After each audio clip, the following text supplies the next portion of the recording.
Qu'elles soient végétales ou animales, chaque année l'on enregistre la disparition à l'échelle mondiale d'un nombre important de ces espèces et le plus souvent à cause des activités humaines. Pour cette experte, la menace est de plusieurs ordres. Si une espèce n'est pas capable de se régénérer, elle va disparaître. Nous avons les plus grandes populations d'éléphants d'Afrique, de forêt.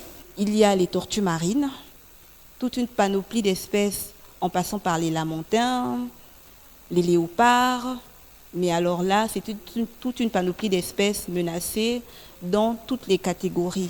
Là, je vous parlais d'espèces animales, mais il y a aussi des espèces de plantes menacées. Pour protéger la biodiversité, il existe des solutions simples et tous les continents sont concernés. Il y a plusieurs choses à faire dans plusieurs niveaux. Au niveau scientifique, il faut mener des études pour mieux connaître les espèces, mieux les suivre et alors proposer des mesures adaptées à leurs caractéristiques. Il faut sensibiliser les populations, tout le monde, dans les différents domaines.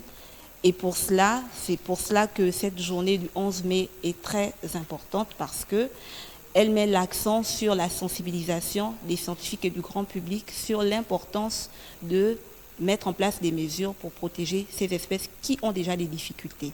Avec pour thème cette année, Ensemble pour la conservation de la vie sauvage, l'objectif de cette journée mondiale des espèces menacées est de rendre hommage et de saluer ceux qui ne ménagent aucun effort pour la protection de ces espèces.